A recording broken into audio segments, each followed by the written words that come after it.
Should we just, yeah? We don't need to be so formal here. Just welcome everybody. Good evening and kind greetings to you all. And welcome to the lovely Information Commons here on the at Loyola on the banks of the majestic Lake Michigan. And we are treated to a beautiful, beautiful setting tonight. So for you people on Zoom, you're missing the real incarnational deal here. And but we miss you. And we want to also welcome our Zoom audience. And we're glad you are tuning in. My name is Michael Murphy, and I direct the Hank Center here at Loyola. And on behalf of our dedicated Hank Center staff, that's Katie and Connor and Adam and Grace and Matthew. And on behalf of Joan and Bill Hank, whose generous endowment funds our many endeavors, I'd like to welcome you to our annual St. John Henry Newman lecture. Tonight we feature Dr.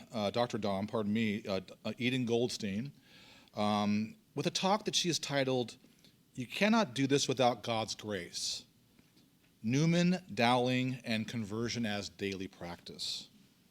I'm so pleased that you accepted our invitation, Dawn, and I'm so pleased that we have a good turnout for our talk here, and pleased we have a good turnout on the Zoom as well. So it's just wonderful.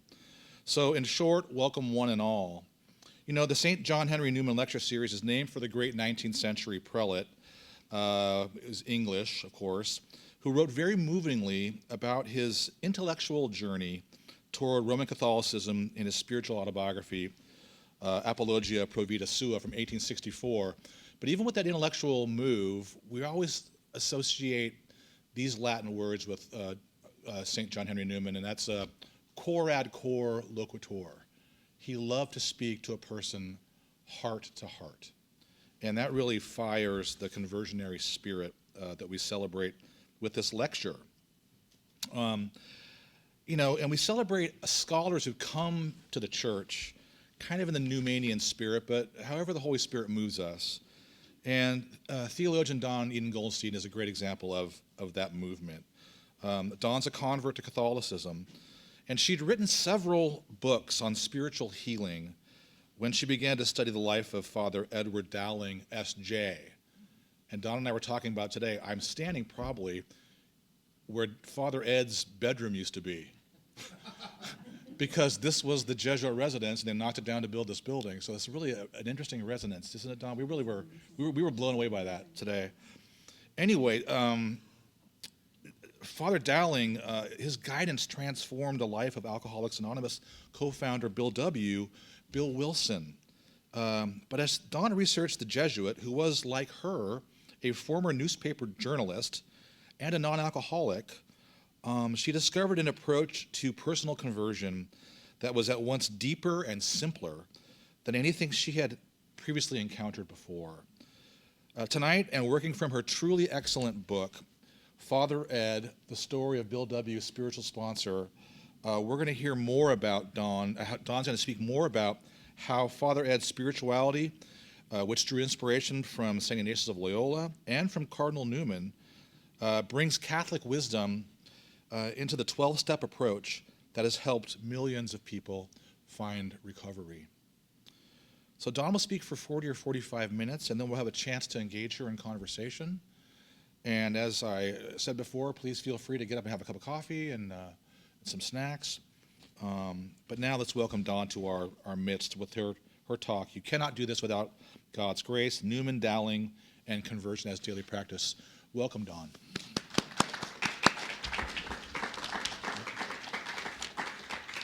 Well, thank you so much, Dr. Murphy. I'm very grateful to you and to Catherine Arnold and to everyone from the Hank Center for making this possible. Also to those who are helping with the audiovisuals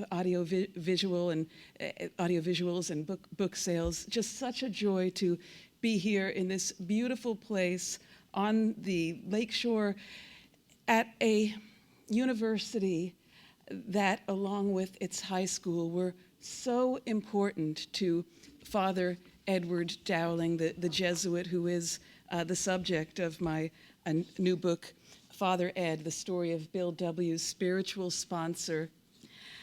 Now, from that great introduction, you have an idea of my own journey as a convert to Catholicism. I grew up Jewish, and I was a rock and roll journalist, rock and roll historian, interviewing artists such as Brian Wilson and Harry Nilsson, Del Shannon, Leslie Gore, and then had a faith experience at age 31 that led me to belief in Jesus, our Lord Jesus Christ. And then eventually, after determining that as a Protestant I would be A, B, C, anything but Catholic, thank God the Lord had other plans, and I became Catholic, and apparently that wasn't quite enough, so I became super Catholic.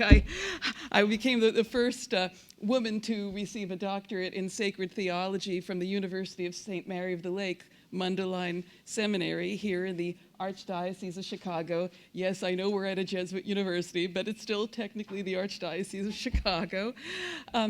So it's been definitely quite a journey for me, which is one of the reasons why Father Ed's story appealed to me, because he too had quite a journey, in some ways similar to mine, in that we were both journalists before discovering our religious vocation, and in other ways quite different.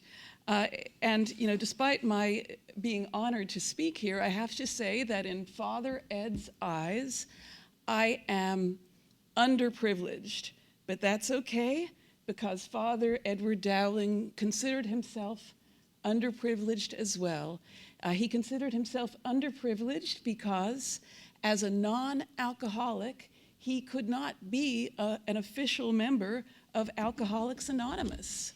And so, to him, that was a real lack of privilege, because to him, it was the AAs and the people in any 12-step program, but especially the AAs, who were the privileged people, because they had their fellowship and they were honest about themselves. They were open about their own faults. They were open about their relationship with God. In Father Ed's words, they spoke of God. They used the name God openly, and not as though it were somehow indelicate, like legs in the Victorian age.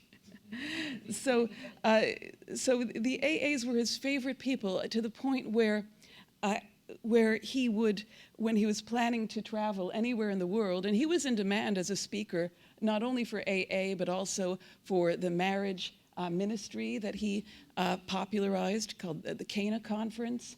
Also, he was a great speaker on democracy and proportional representation, what's now known as ranked choice voting. And whenever he would be planning out his speaking schedule, Father Ed would write to the central office of Alcoholics Anonymous to ask where the AA meetings were in the places where he was going. And he wasn't going there to minister to the local AAs, although he knew that they appreciated having him there, because they knew of his great friendship with Bill Wilson, the co-founder of Alcoholics Anonymous. He really went there for himself, for his own fellowship, because since he was considered a fellow traveler, he was permitted to attend even the meetings that were normally closed to non-alcoholics. At one point, Father Ed wrote to Bill Wilson saying, "I have shamelessly been using AA as a lonely hearts club." So he was a very special person, and indeed it was his attraction to AA, despite being a non-alcoholic, that helped to interest me in writing his story, because although I'm not an alcoholic either, I certainly had my own journey with regard to experiencing trauma and depression, and really hitting bottom personally before having the faith experience that led me to my conversion, to my baptism, my Protestant life, and then my life in the fullness of faith in the Catholic Church. And so I was interested in how Father Ed, in his own experience of personal pain, spiritual pain, also physical pain, hitting bottom, he came to have this great empathy with people whose problem was superficially quite different from his, but yet he found very deep points of empathy and of great mutual feeling. So those were things that attracted me to the subject of Father Edward Dowling. For the next, I guess about 35 minutes or so, I'd like to speak with you first about Father Ed's life, how he became Father Ed, focusing on his experience of hitting bottom that gave him that great empathy with AAs. Also talking about how one of the people whose wisdom helped to lift him out of that dark place was Cardinal Newman. Then discussing Father Ed's friendship with Bill Wilson, his ministry to AA, and really focusing again on how he brought Newman's spirituality into his ministry to members of Alcoholics Anonymous. And, it's very interesting to be discussing this topic with you, because every other time that I've been asked to give a talk, it's been talk about the 12 steps and the spiritual exercises of St. Ignatius, because that's considered Father Ed's great contribution to AA's spirituality, that he brought Ignatian spirituality into an encounter with the 12 steps. And by teaching AA through his friendship with Bill Wilson, teaching AA the Ignatian rules for spiritual discernment and also the different stages of the spiritual life in relation to the spiritual exercises and relating that to the 12 steps, that Father Ed has had this great influence on the 12-step movement that continues to this day. So that's what I normally speak about. And if you're interested in that, I recommend you, besides my book, talks that'll soon be appearing on YouTube, especially my talk at Boston College. But this talk is absolutely unique because I've never, ever been invited to speak about Newman and Dowling, and Newman's influence on Dowling and Newman's influence on AA through Dowling is so present and so profound that as I was writing this book, I was keeping a separate file of connections between Newman and Dowling, planning to one day do some kind of academic presentation on it. So, Professor Murphy was speaking about the movement of the Holy Spirit. I certainly felt it was the movement of the Holy Spirit in his invitation to me to come here and speak to you about that. So with that in mind, a little background first on Father Dowling, and particularly on his experience of hitting bottom, and also about how he became, with the help of Newman, this person who would have this great empathy with alcoholics. And Loyola, where we are tonight, does play an important role in this, his experiences at Loyola. Say a prayer for me that I can get this all into 32 minutes. Anything I don't get in, I'll be happy to discuss in the Q&A to follow. I want to allow enough time for that as well. Well, the broad outlines of Father Ed's life are that he was born in 1898. He died in 1960. He encountered Alcoholics Anonymous through an alcoholic to whom he was ministering in early 1940, right here in Chicago. So the Chicago AA was the first AA group that he encountered. That's where he received his copy of the Big Book. He tracked down Bill Wilson later that same year. In meeting Bill Wilson, his first words to Bill were, "I've been very taken with the similarities between your 12 steps and the spiritual exercises of St. Ignatius Loyola," to which Bill responded, "Never heard of him." And thus began a friendship that was so close over the next 20 years, up until Father Ed's death, that Bill came to call Father Ed his spiritual sponsor. And the writings on Father Ed that came out before my biography centered upon that friendship between Father Ed and Bill Wilson, which was only the last 20 years of Father Ed's life. So in writing the first full biography of Father Ed, I was really interested in discovering his spiritual formation. And what I found was that he entered the Jesuit novitiate in Florissant, Missouri. He was a St. Louis Jesuit. He was born in St. Louis, lived there almost his entire life, except for a few periods of his formation, including the 3 years he spent teaching at Loyola Academy in the late 1920s. That was when Loyola Academy was still here at the Lakeshore campus.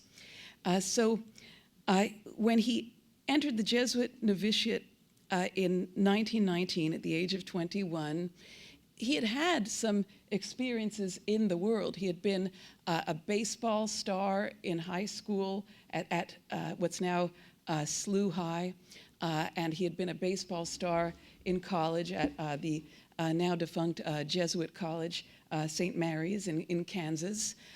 Don't tell the Society of St. Pius X that it's now defunct. They own it now. But from a Jesuit, in union with Rome perspective, it's now defunct. When Father Ed entered in 1919 at the age of 21, he was considered a late vocation at 21, which tells you something about how times had changed.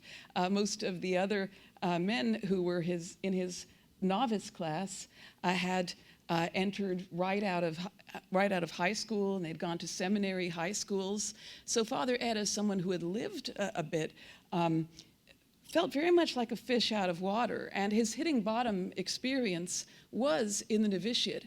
Until then, he had been a pretty happy-go-lucky young man, very popular, very seemingly extroverted. He'd been shy as a youth, but then as a child, but then really became popular in high school and college between his sports playing and playing billiards and being on the debating team and doing a little small bet poker with his buddies. He was known as this good-timey guy, which is why it shocked his friends when he was entering the Jesuits, because the Jesuits were considered like the Marine Corps of the Catholic Church. I mean, we even consider them that now in a certain sense, but back in the 19-teens, for an Irish Catholic family such as Father Dowling's to have a son enter the Jesuits, that was the highest aspiration that any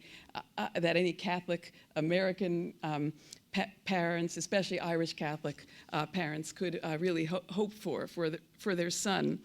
And he himself confided to a friend who was shocked at his entering the Jesuits that he was entering because he was thinking about eternity, about heaven, and about wanting to get holy, and he felt that the becoming a Jesuit was how he was going to get holy. And in that sense, he was right, but it didn't happen quite the way he imagined, because he thought that all he had to do was put on that cassock, and he would receive the divine grace to know that he was in the right place.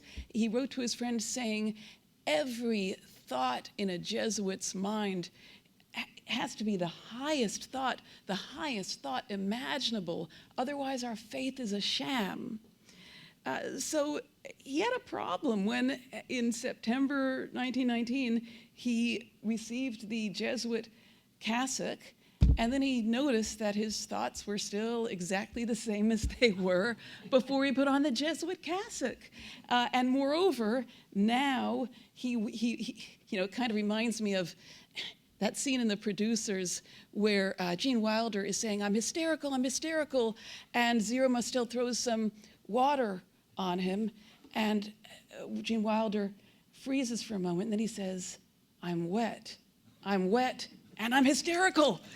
It was kind of like that, the cassocks put on him, he's like, I need to get holy. The cassocks put on him, I need to get holy. and feeling like he's still the same person, and therefore he must be in the wrong place. One thing that did help young Edward Dowling was the spiritual exercises, the 30-day spiritual exercises that he underwent, as all Jesuit novices undergo, fairly soon after receiving the cassock. The spiritual exercises are a series of meditations in which the person making the exercises, ideally over the course of 30 days, although it can be done in a shorter period, the person goes through all the different ages of the spiritual life, or at least seeks to go through those through meditation. The purgative age or stage, which is getting rid of sin; the illuminative stage, which is walking with the Lord, learning from the Lord; and then finally the unitive stage, which is having that experience of loving God so much that one that doesn't want anything to separate one from God. If one doesn't actually go through those stages through the exercises, one at least starts to learn what those stages are and what one should aim for in the spiritual life. So Father Ed, having that experience of really walking with Jesus through these meditations in which he was made to identify with the apostles as they're walking with Jesus and witnessing his miracles, his preaching, his passion, his death, his resurrection. Also being made to identify with Jesus himself, from the cold that he experienced being born in the stable to the pains that he experienced on the cross, and then the joy of the resurrection. Young Edward Dowling, the novice, began to experience consolation, but it wasn't enough, and he went through such mental distress in the novitiate that he spent the next year of the novitiate really pleading with his spiritual father, the novice director, to please let him make the 30-day spiritual exercises again. Now, nobody in the then 400-year, almost 400-year years of the Society of Jesus had ever made the spiritual exercises twice in the novitiate. Nobody since then has made them twice in the novitiate, except maybe if somebody left and then came back and had to repeat the novitiate. But Father Ed is, to my knowledge, the only person who, without having to actually repeat the whole novitiate, got permission to, in his second year of the novitiate, make those exercises again.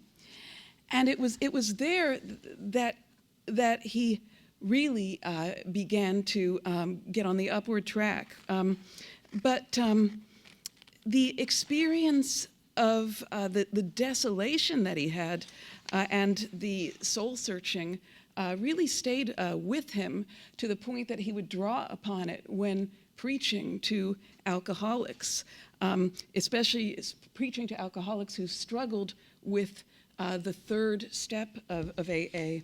The third step.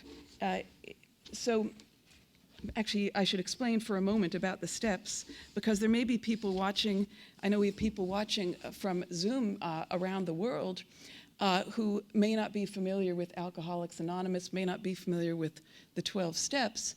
So in a very brief nutshell, Alcoholics Anonymous, which was started by Bill Wilson and Dr. Bob Smith in June 1935 in Akron, Ohio, is a fellowship of people who are united in their desire to stop drinking and to maintain their sobriety. The only requirement for membership in AA is a desire to stop drinking. And in Catholic terms, we would say that the alcoholics in AA minister to one another. In religious terms, we would call them a society of wounded healers. It was a completely new idea in 1935 that there could be this fellowship of people who would minister to one another without needing some, expert from on high directing them, but just, that a bunch of drunks talking to one another and sharing their stories, their experiences, could actually help one another sober up.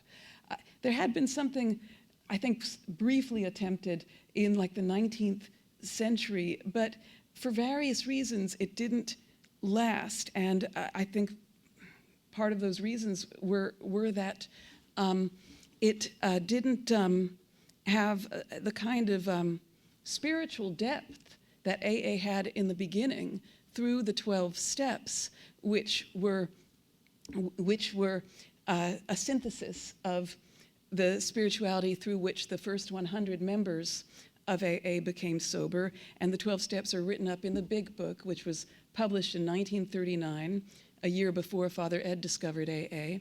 And the 12 steps are a program by which the AAs stop drinking, maintain their sobriety. Interestingly enough, though, there is no step that says we stopped drinking. I always found that so interesting. As a non-AA, I could never figure that out until I started to really study AA. The only place where alcohol is mentioned in the 12 steps is we admitted we were powerless over alcohol, that our lives had become unmanageable. So after that, step 2 is came to believe that a power greater than ourselves could restore us to sanity. So the rest of the steps aren't about stopping drinking, they're about getting sanity. They're about, a positive. What do AAs not have that they want? They want sanity. They want the happy life. So Father Ed, in speaking to AAs, had this special identification with AAs who were struggling with the third step, which is made a decision to turn our will and our lives over to the care of God as we understood him. And so he would speak about that, saying, up until the age of 21, my spirituality, my religion, my faith was a comfortable, unchallenged nursery habit. And then, over a course of some 24 months, the most important months of my life, he's speaking of the novitiate, I saw that faith, that religion drift away. It began to make demands. And when it ceased to be comfortable and comforting to big, important I, when it ceased to yes my body and my soul, I found I moved away from it. I am not utterly unacquainted with atheism. I know and respect agnosticism, and I have been a bedfellow of spiritual confusion, not merely the honest, sincere kind, but the self-kidding kind. So, time does not allow me to discuss every single reference to John Henry Newman that is in those few sentences that I just read to you, all of which are in Father Ed. But I can tell you a sort of précis that when he says that until that crisis, he says, My faith was a comfortable, unchallenged nursery habit. Newman, in his sermons on faith that he later, with much reflection, drew upon and adapted into his grammar grammar of assent, he talks about how the great mass of people have this faith that's a comfortable, unchallenged nursery habit. It's something that they give simply an intellectual assent to. They are saying yes to the idea of faith, but in fact they have certain predispositions that predispose them to reject a way of living that would challenge what makes them comfortable.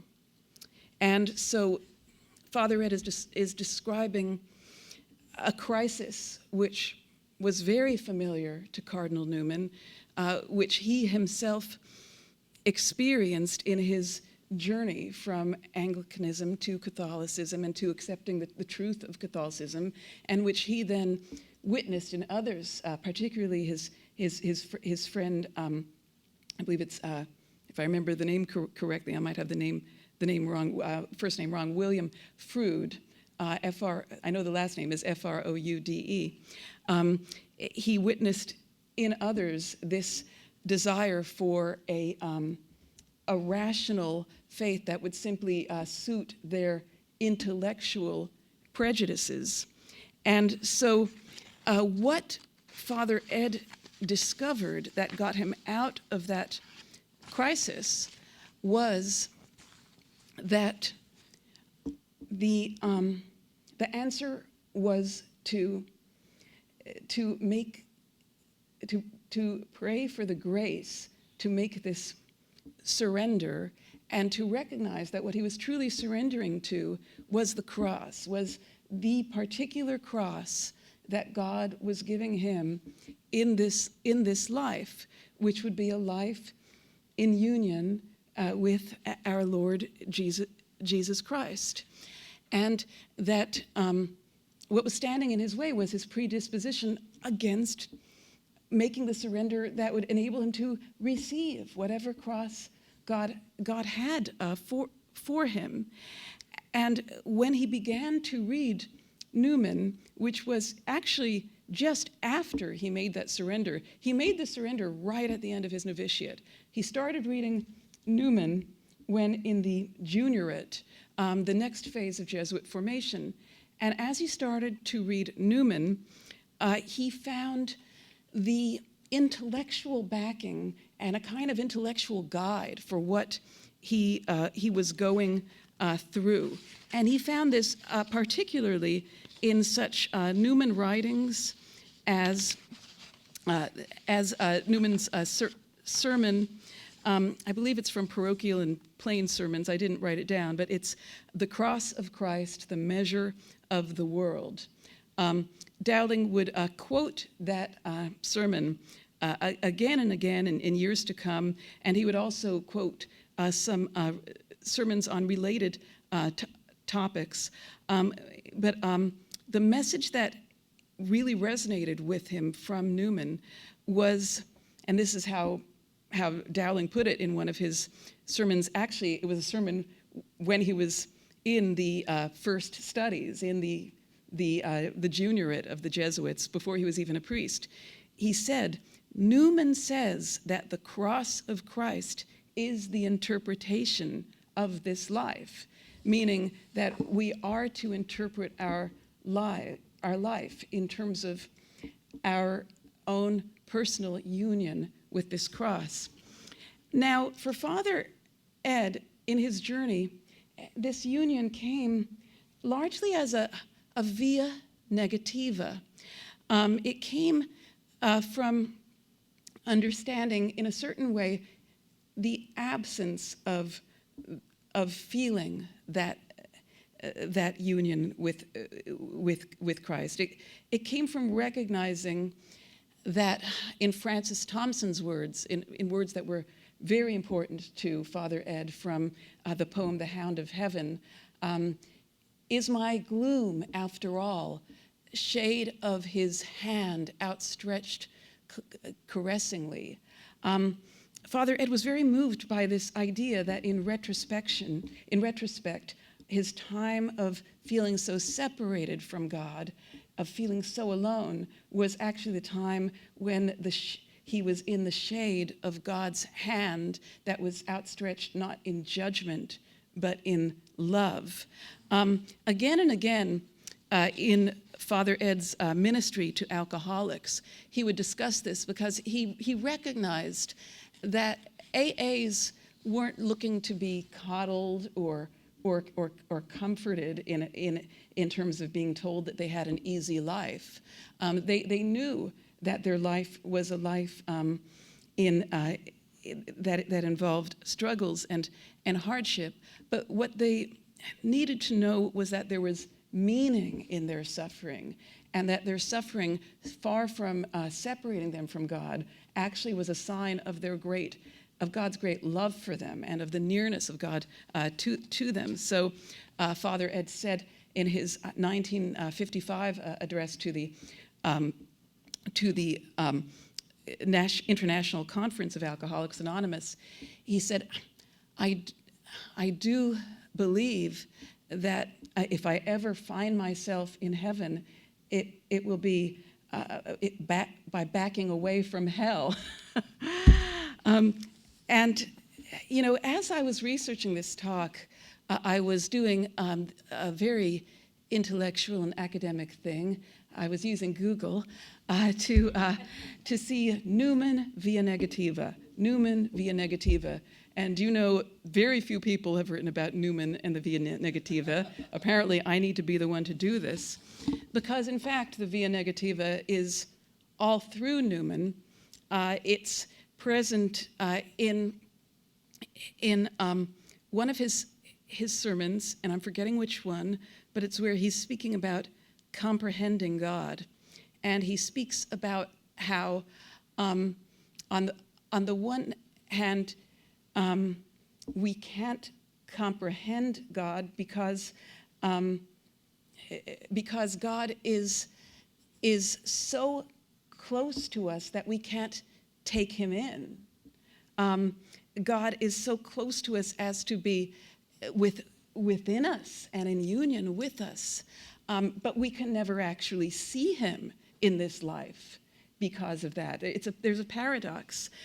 There's another sermon of Newman's, which is called something like Christ Made Manifest in Remembrance. It was a favorite sermon of both Pope St. Paul VI and his friend, the philosopher Jean Guiton, in which Newman spoke about the disciples at Emmaus and about how here Jesus was walking with them, but they didn't actually recognize him until he had disappeared from their sight with the breaking of the bread.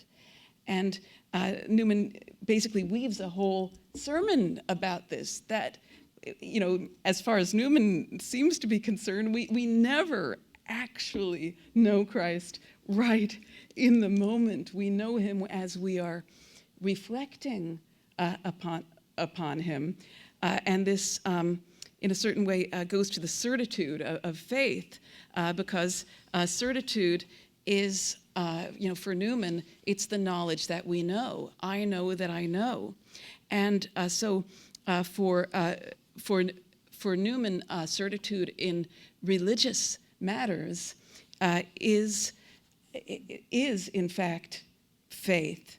And so faith, whereas in the natural world, we will use reason to approach as close as we can to certitude by piling up one thing I know upon another and another and another, and reasoning my way to, I am certain that I am standing here at this podium, and if I hit it, it will make a sound, and so on. In faith, Newman says in his sermon notes, faith, this is his sermon notes actually for what we would now call Divine Mercy Sunday, the Sunday after Easter, when the gospel is doubting Thomas, Christ manifesting himself to Thomas and showing him his wounds. In Newman's sermon notes, he says, faith not opposed to reason, but anticipates it. It is a shortcut. Isn't that interesting? We think of Saint Therese of Lisieux as being the one to speak about shortcuts. She speaks about how in our modern age we have the elevator that is the shortcut. An elevator got us, those of us who are present, up to this room.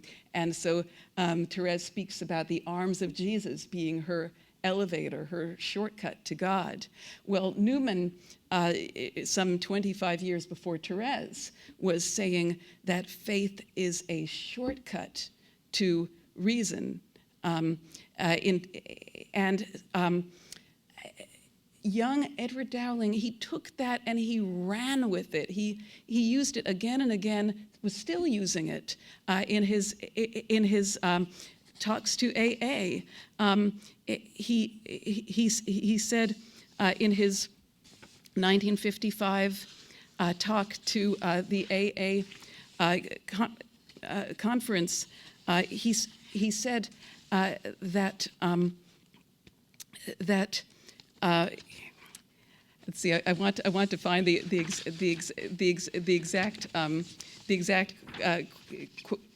exact quote if I can. If not, I'll just give it from my memory. He spoke of belief as being the shortcut to truth. And I know that Father Ed said in that same 1955 talk, "Blessed are the lazy, for they will find their shortcuts." And, that was how he considered himself, someone who was, in a certain sense, lazy and had to be shaken by God through this union with the cross. May I ask your patience for just 10 more minutes? Is that all right? Thank you. I appreciate it because I want to just tell you two more things. I did promise to tell you something about Newman's Loyola experience, and then I want to skip to the end of his life to show how Newman was still influencing him at the end of his life. So with regard to his Loyola experience, so he had come out of this experience of hitting bottom, and first, before Loyola, he was in the juniorate. In the juniorate, just as he was reading Newman on the cross,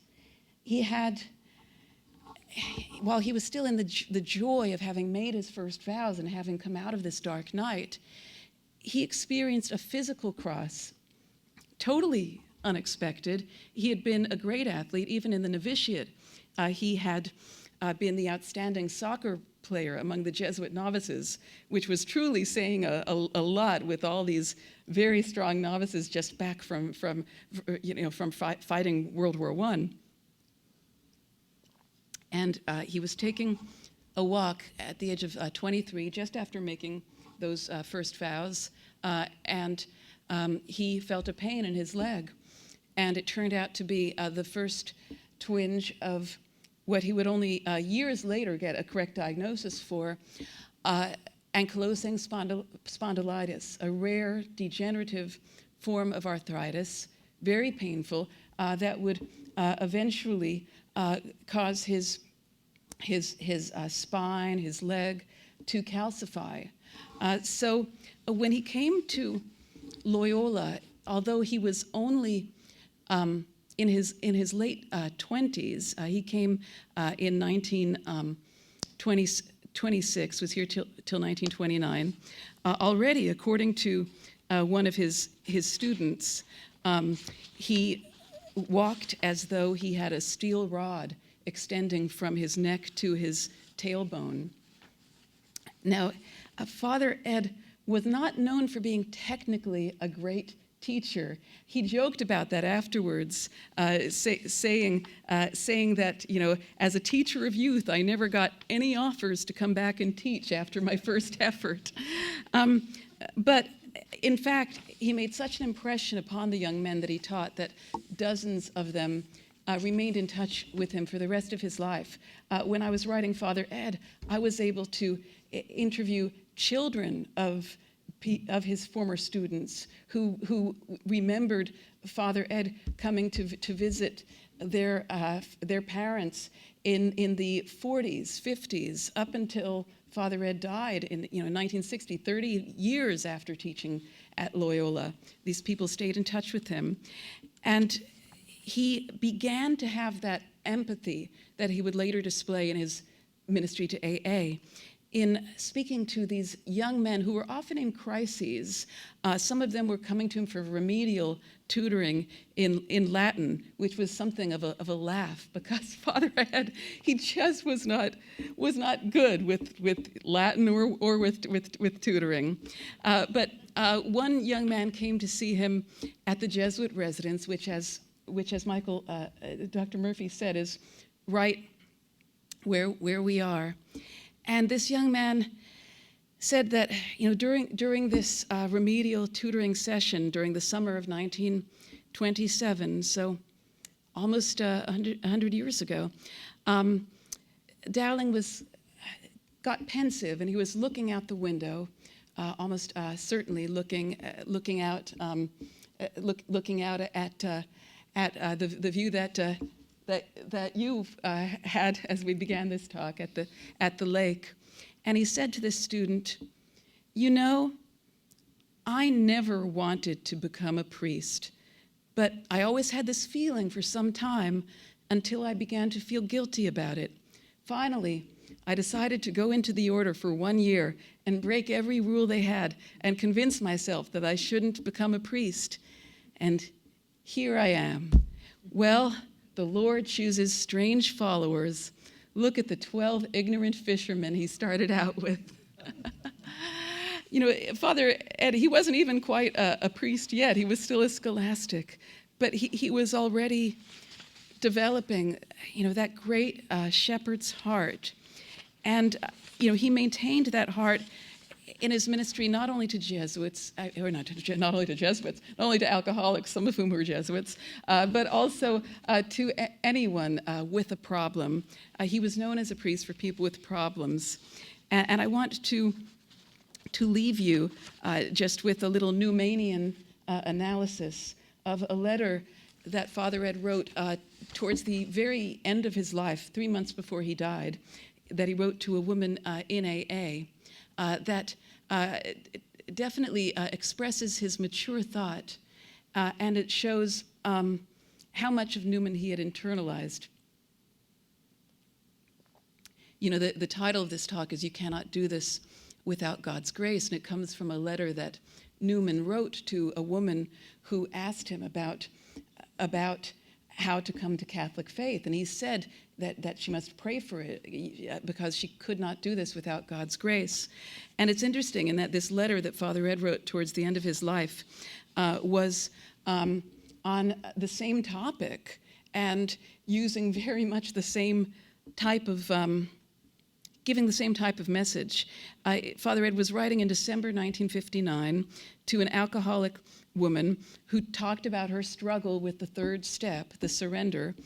And he wrote to her, "You are like a thoroughbred in a burning stable. The best chance to get out of it is to let the stable boy put a wet towel over your eyes and be let out." So, it's such a powerful analogy for this necessity to surrender to the higher power whose grace is the only thing that can save us. And Father Ed went on, "I know what I am talking about on the horrors of the quicksands of lack of faith." Again, he's remembering back 40 years earlier to his own dark night, retaining that empathy. And then he repeated this wisdom that he drew from Newman with regard to dispositions for faith. He wrote to this woman, "We live ourselves into our doubts, and we live ourselves into our beliefs. Christ's dwell in my way, and you will know the truth is the route to truth." Again, he's really making the kind of the missing link between Newman, Dispositions for Faith, and AA, Fake It Till You Make It. It's not really faking it, it's living as if, and trusting God to give us the grace that we will experientially feel and connaturally understand the truth that we are hoping is true. And then finally, Father Ed offered a great insight that truly ties together Newman's wisdom on predispositions for faith, and also ties it with Bill Wilson's wisdom regarding the path to sanity. Father Ed wrote, "The Alcoholics Anonymous 12 Steps is an experimental proof of the truth that you were taught as a child." Father Ed used the word experimental in its earlier meaning, what we would now call experiential, as in proven by experience. In fact, I think that's how it's used by Newman. I'm just going to repeat that once more. The Alcoholics Anonymous 12 Steps is an experimental proof of the truth that you were taught as a child. Those words show that Father Ed viewed the 12 steps as a means by which a person could gain the predisposition for faith and for growth in grace. That's why he could say to AAs, and here's the quote, "Belief is capitalizing upon the experience of others. Blessed are the lazy, for they shall find their shortcuts." We can thank God that through the 12 steps and through Father Ed's support of Bill Wilson and others making the 12 steps, untold millions of people have found their shortcut to the truth of God's love and mercy. Thank you, and God bless you.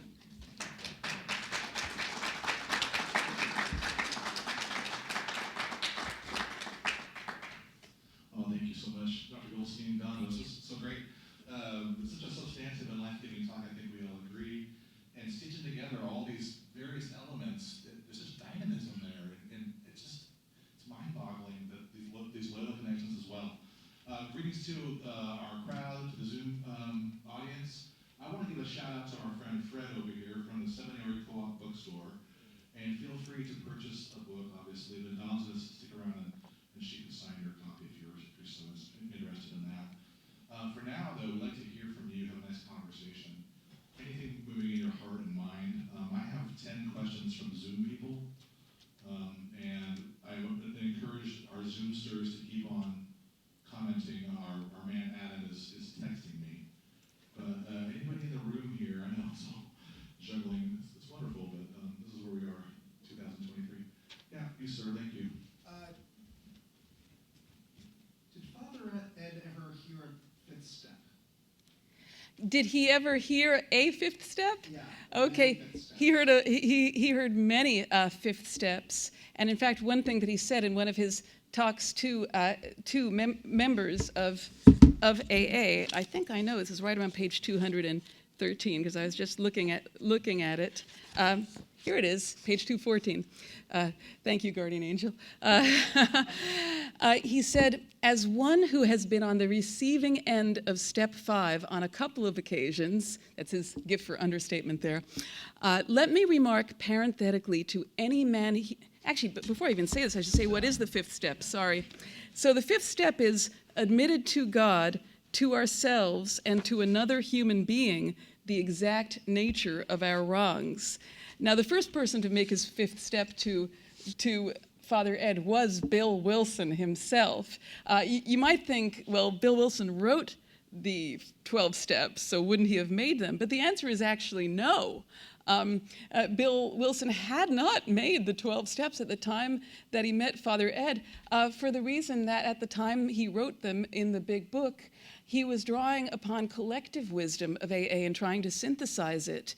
And so it wasn't until he wrote out the steps that they were spelled out in that order. He had come to sobriety in a different way through the Oxford group, which was a Protestant group, and AA, as it grew, it became independent from the Oxford group. It became a non-religiously unaffiliated. Is an unaffiliated organization. Anyway, so Father Ed said, with regard to hearing the fifth step, he said, "Never have I heard anything from another man that I hadn't done myself, that I wasn't fully capable of doing, and that if I hadn't done exactly the same thing, I had done things as bad, maybe worse." So there's his great empathy again. And he goes on saying that's the group experience, meaning like that's the experience that others in AA have as well. And then he says, a second experience, the man to whom the story is told just doesn't remember the details. They fade into the back of his mind. A third experience, the reaction is never one of horror or contempt, but rather of admiration for the man's courage, his honesty, his humility in telling his story.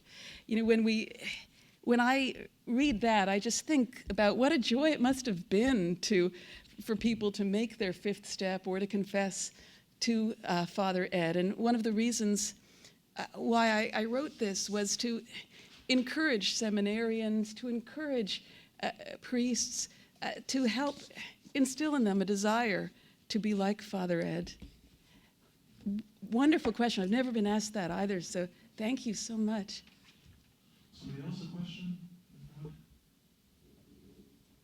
Sir. Yeah, thank you, Dr. Goldstein.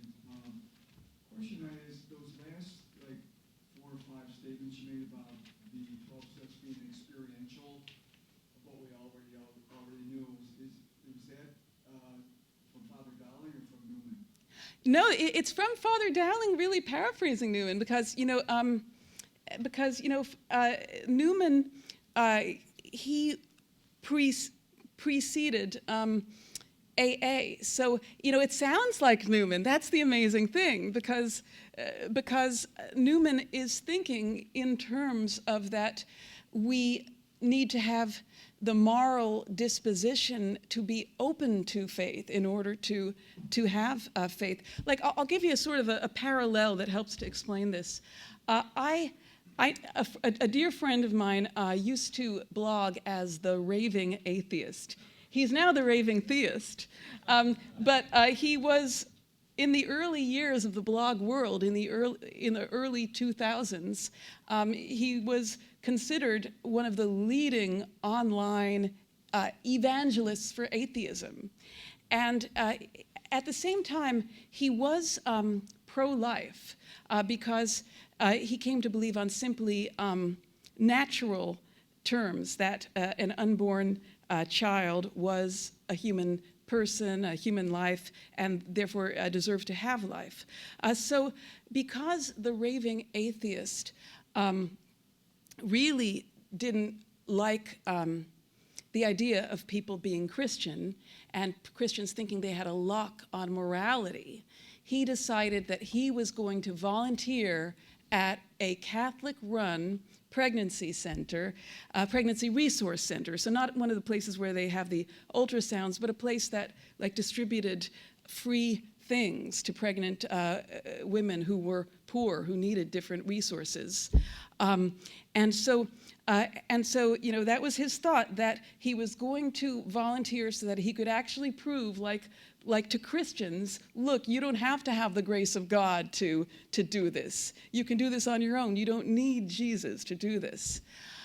But what he found as he witnessed all of these people, other volunteers, including the head of the center, a woman named Eleanor Rudd, who were doing this pro-life work out of their Christian and Catholic belief.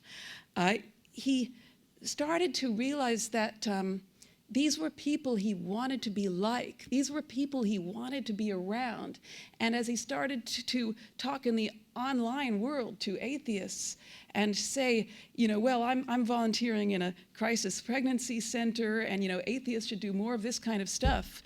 They were just mocking him and verbally stoning him and telling him he was just this wingnut, this crazy person. And ultimately, he received the grace of faith, and when he did, he'd already been baptized. Actually, he had been chrismated because of marrying a Greek woman, and so suddenly his baptism sort of took root, and he realized that all the time he thought he had these perfect arguments against faith, he was simply closing his mind to any evidence against what he was already predisposed to believe or disbelieve, as one has it. So what Father Ed is speaking about with regard to the 12 steps is he's saying that they're a preparation for faith. They predispose one to faith, and then they help one to go more deeply into the life of grace. Does that answer your question? Thank you. Thank you. Over here, Dr. Gilmore. Thank you for your presentation and for reawakening in me a memory of Newman, who was very popular during my undergraduate years here. A lot of teachers mentioned Newman and studied Newman, and I discovered that I could write one paper and turn it in for 3 different courses because Newman was so interdisciplinary, Victorian literature, an education Right, course, right. the university, and a theology course. So that's not my question. That's just a thank you for triggering that ancient memory. My question is, I'm curious to know whether Father Ed was considered an outlier by the rest of the Jesuit community, and with that, I'm wondering if the higher-ups in the Jesuit order gave him agency to devote his entire energies towards AA, or whether he did this on the side and he had a day job, you might say. I'm curious about how that all played out as in his life as a Jesuit. Well, I absolutely love that question, and Dr. Murphy, if you have an egg timer and could set it for 3 minutes, because I don't want to keep us here another hour, but it's just such a great... Done.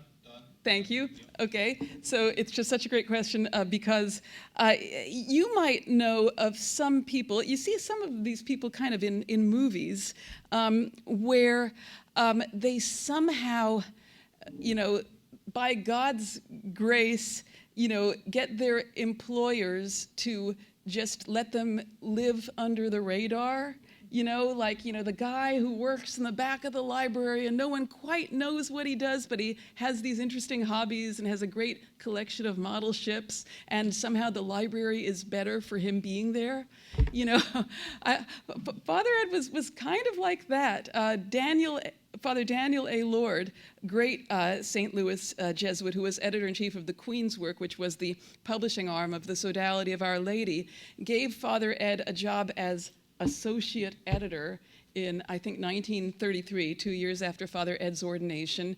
And Father Ed took an office there, and even though he had a journalism background, he was associate editor, he was at the Queen's Work, which was a publishing house putting out Catholic pamphlets for the last 27 years of his life, and he didn't write a single pamphlet. There are 2 pamphlets that have his name on them, but they're as told to. And so what he did was he just sat in an office and he was Father Ed. People just came to him with problems and he would help them. And certainly by the early 1940s, there would regularly be a line of people from all walks of life coming to him. He got mocked to some degree by the Jesuits. When they were able, they established a writers' community at the building where he worked, the Queen's Work Building in downtown St. Louis, so that they didn't have to deal with them anymore at St. Louis University with, the drunks and people of color and other people who were not, considered desirable people to whom he ministered to. And I say people of color, not to associate them with drunks, but to say that Father Ed, he didn't discriminate. And this was at a time when St. Louis University was segregated. So he was just ministering to everybody. Dismas Clark, Father Clark, who created the first halfway house, he also was exiled to the Queen's Work community. And there was a joke in the St. Louis University Jesuits' house that if you need marriage preparation and you're a whore or an ex-convict or a drug addict, you can go to Father Dowling or Father Clark. Otherwise, you can go to any priest. And finally, in this very last part of this answer, I know I'm at the 3-minute mark, but when Father Ed died and the Queen's Work Superior called the pastor of the St. Louis University College Church, which is, their Madonna della Strada, so to speak, and said to the pastor, Father Ed died suddenly while on the road in Memphis, when can you hold his funeral? The pastor was like, not in so many words, but just never have his funeral at the Queen's Work Chapel, which was a little meeting room. And so the Jesuit provincial had to call the pastor of the college church and order him under holy obedience to have Father Dowling's funeral there. And it was packed, and it was packed with people, again, from every level of society in that church. So thank you. I have to come over here because the people on Zoom can't hear the questions, so I'm going to read this microphone here. Oh, sure. So here we go. Here's one coming in from Zoom. I'll read this one, then I'll ask another one. So, oops, my phone went.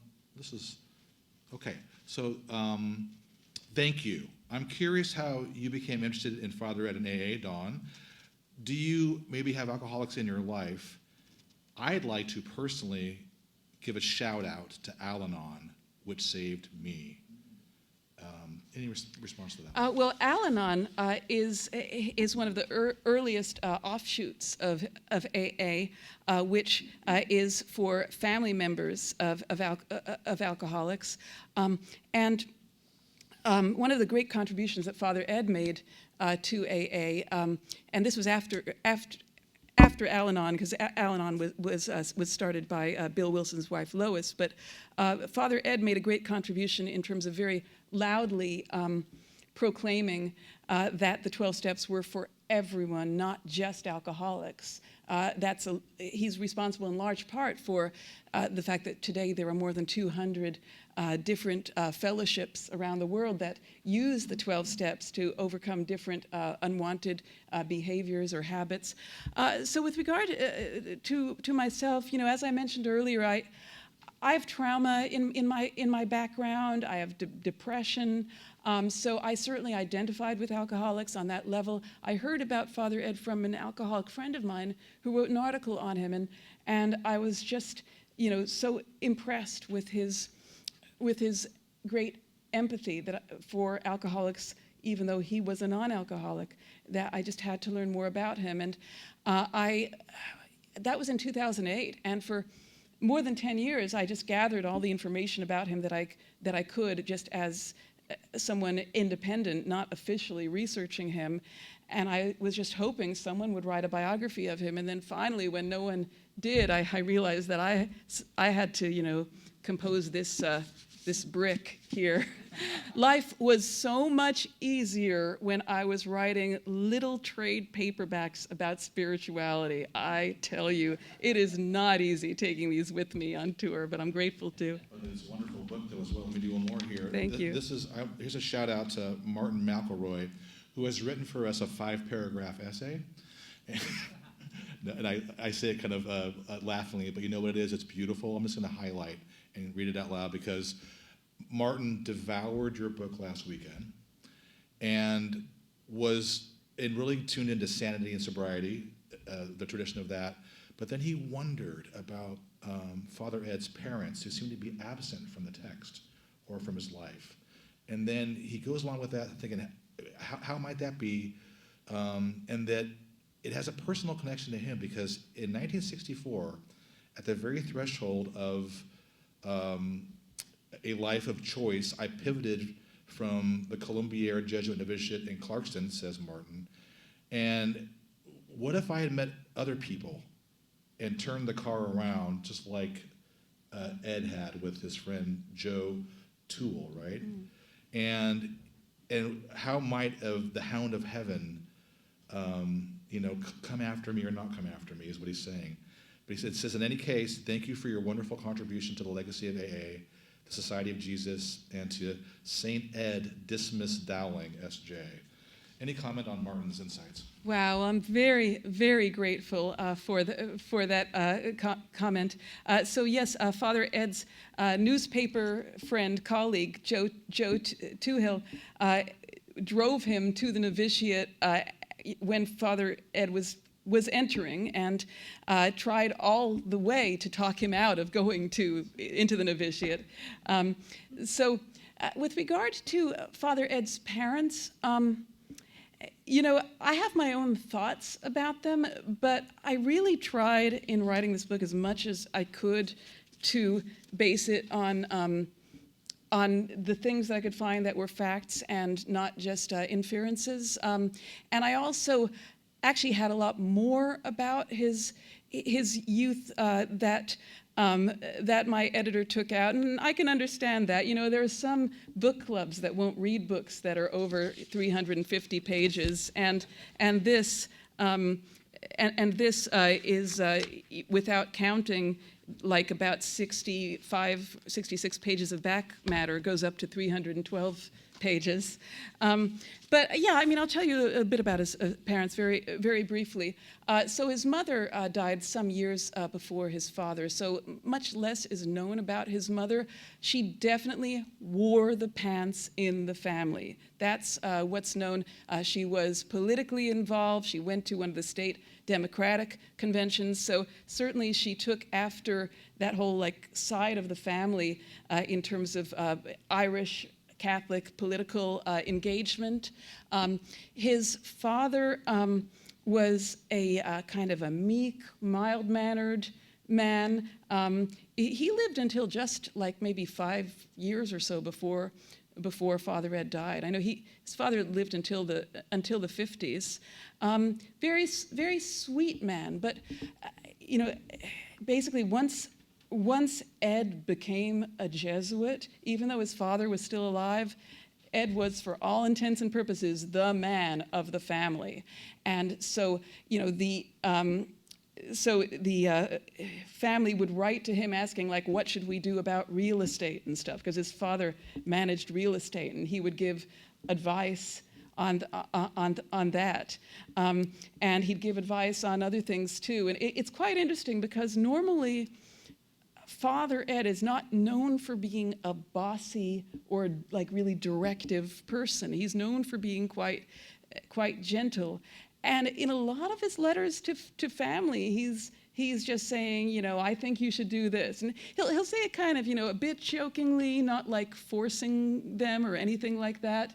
But he clearly felt that he had an authority that was given him in the family because of his father being, quite mild-mannered, and his mother, who was strong, being willing to defer some authority to him. That's great. We've got time for maybe 2 or 3 more, and sir, please. Okay, I had a quick question. There's some references in the book about the 12 steps being divine inspiration to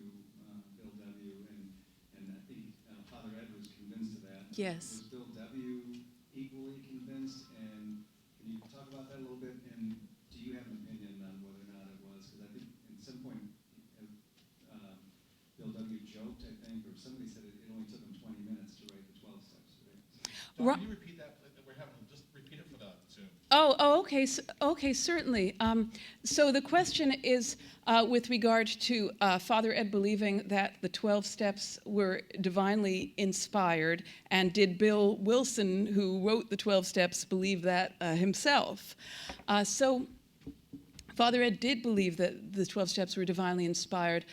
I've never found anything from Bill where he actually says that, but he freely admitted that he wrote them in 20 minutes. You know, some people nowadays try to debunk that. There's a whole kind of cottage industry among AAs of trying to debunk myths about the early days. I think, you know, some of that debunking is better than others, or more accurate than others. But I do think that because Bill was speaking about writing the 12 steps in 20 minutes from so early on, and there were so many people who could have pointed out early on, well, no, actually he didn't write it in that duration. I think he did, but again, you know, I think Bill, out of, you could say humility, or maybe he just genuinely thought of himself as an ordinary human being, not getting, you know, divine light for that.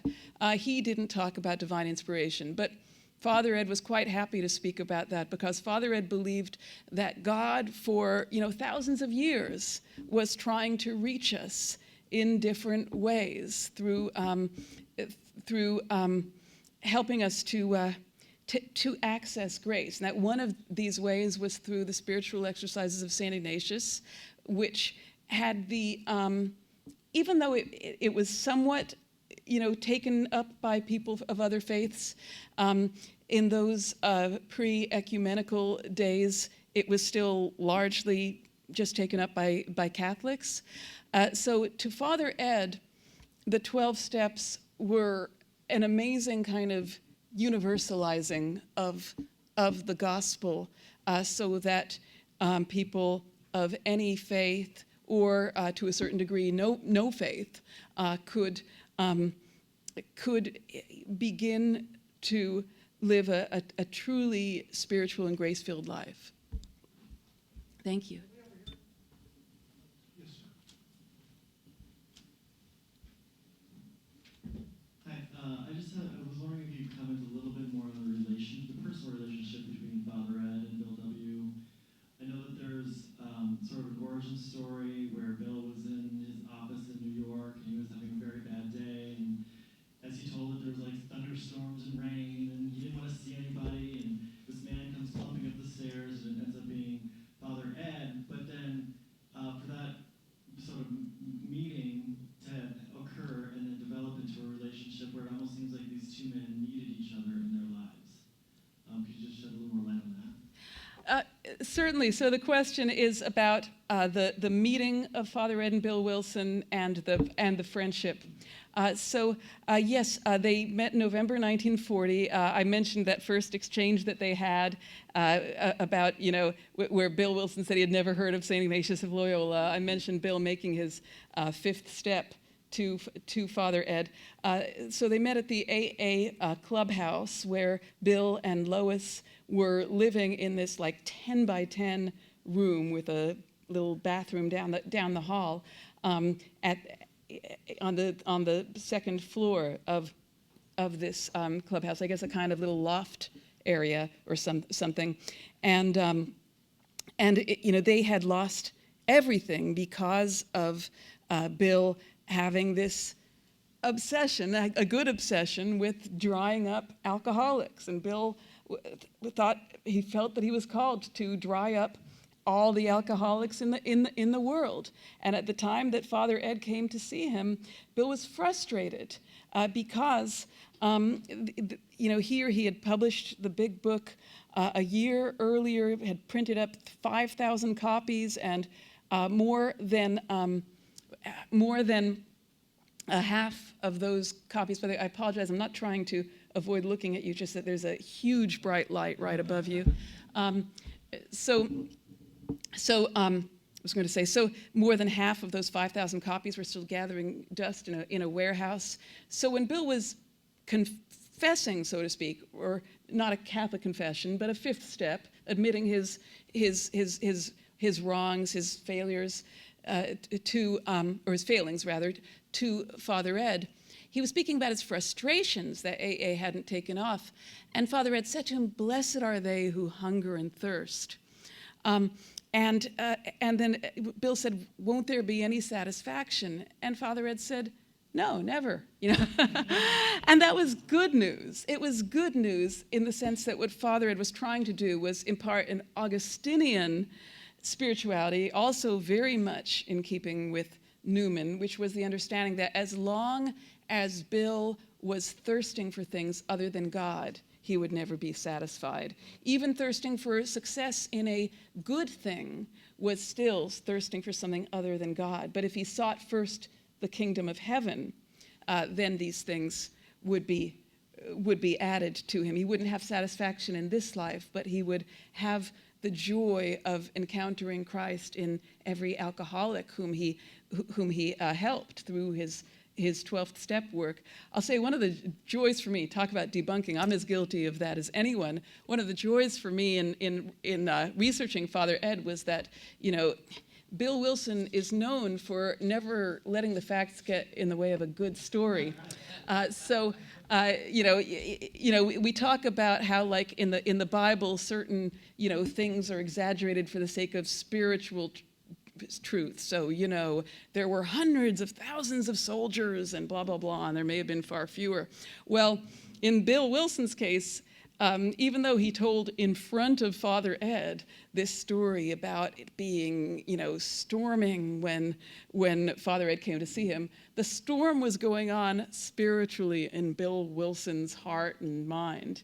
Because according to the New York Times, there was 0 precipitation in New York that day. Now, when I said that to a tour guide at Stepping Stones, the Bill and Lois Wilson house, he said to me, I should have expected someone would say this. He said, "Well, you can't believe everything you read in the New York Times."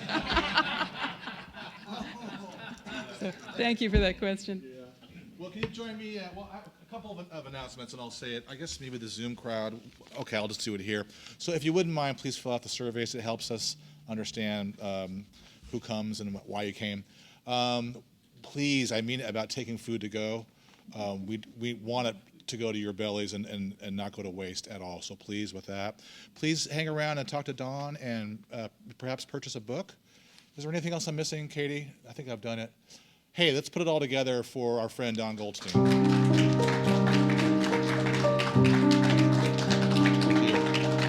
you. See you soon.